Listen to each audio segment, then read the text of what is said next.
जय माता दी, हर हर महादेव, जय शिव शंभू, जय श्री श्याम। तो ये जो आप लोग देख रहे हैं, आज इस परिवार का कल्याण हो गया हमारे दरबार में। इस परिवार में बहुत सारे प्रेत जाल तो थे ही, सबसे मुख्य चीज़ थी पिशाच और ब्रह्म राक्षस, जो कि इस दरबार से इनका निवारण हो गया। बहुत जगह से ये भटके हुए थे, लेकिन कहते न, जहाँ महामाई ने अपने भक्तों का निवारण लिखा होता है, बुलाना होता है, वहाँ पर बुला ही लेते हैं। तो इस भक्तों का भी निवारण इसी दरबार से लिखा हुआ था। बहुत ही भटक चुके थे, बहुत जगह से भटक कर हमारे दरबार में आए थे, इस चंडी दरबार में। और पीछे जो वो बच्ची दिख रही है, उस बच्ची के ऊपर माँ चंडी का आसन आ गया, जो कि पहली बार आया था। तो बच्ची अपने आप को संभाल नहीं पा रही थी। बहुत संभालने के बाद, मेरे समझाने के बाद वो अपनी शक्ति को पहचानना शुरू की। तो उसने अपना रोना धोना बंद किया, क्योंकि पहला आसन था उसका, इसलिए डर रही थी।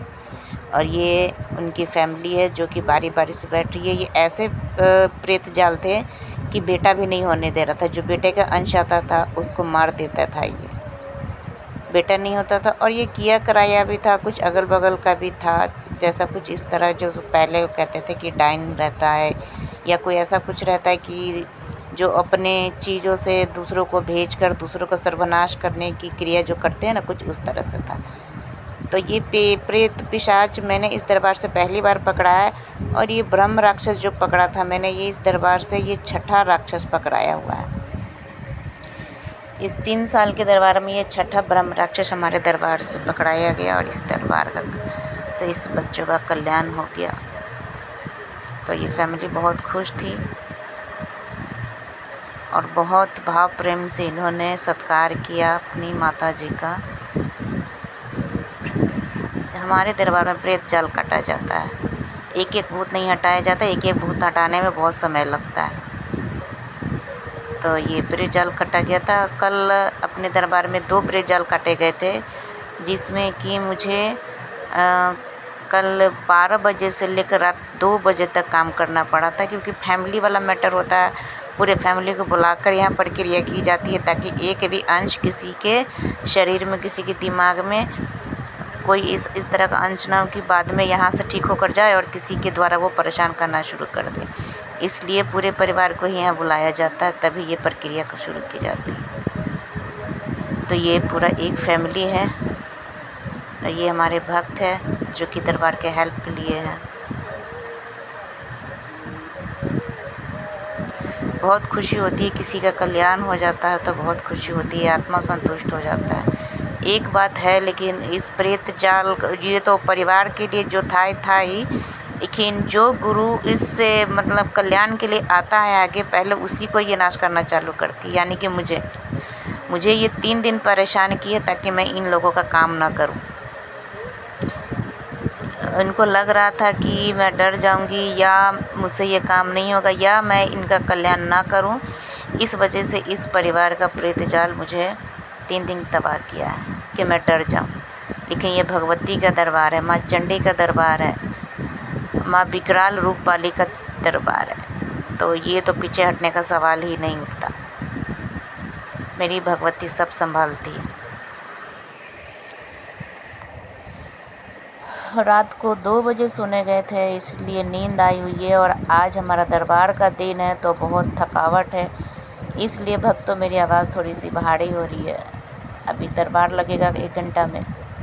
थकावट बनी हुई है, इसलिए सो भी नहीं सकती, क्योंकि अब कुछ देर में दरबार हमारा भी लगना चालू होगा। आज हमारे सोमवार का दरबार है। हफ्ते में 1 बार ही दरबार लगाती हूँ, क्योंकि परिवार में उतना है नहीं कि संभाल पाऊँ मैं, क्योंकि भीड़ हो जाती है, बच्चे छोटे छोटे हैं, और अपना खेतों का भी काम होता है। तो हफ्ते में 1 ही बार दरबार लगाते हैं। जो भी इस दरबार से गए हैं उनका कल्याण ही हुआ है। ये छोटी बच्ची इन्हीं की परिवार के बहुत प्यारी बच्ची है।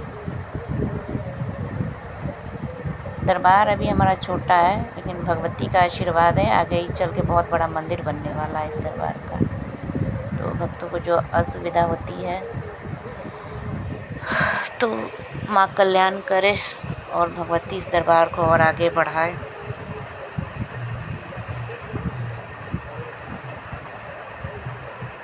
तो इनका जो काम हुआ है, अब इन लोगों को थावे लेकर जाएंगे, जो कि गोपालगंज है।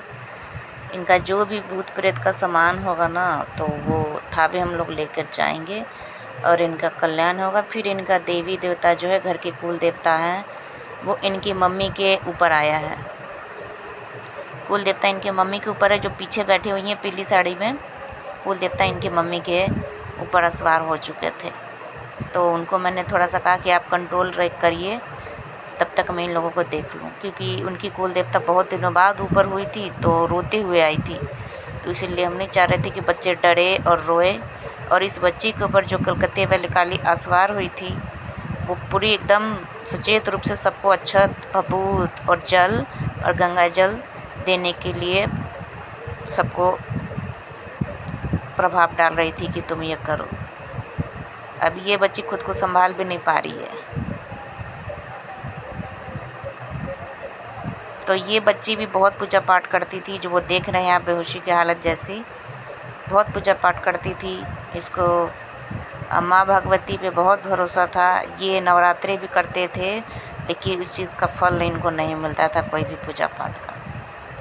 तो वो फल जाकर अब इस भगवती के दरबार से खुला है। अब इनको जो भी है, पुत्र होने का, अंश लगने का, वंश लगने का और बरकत होने का, अब इनको आशीर्वाद मिला है यहाँ से।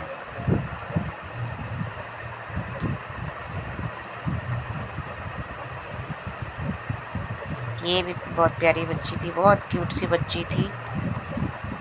बहुत अच्छी तरह से गंगा जल और माता जी का जल ले रही थी, बिल्कुल भी नहीं डर रही थी, बहुत प्रेम से बैठी। ये देखिए, जय माता दी, जय शिव शंभू।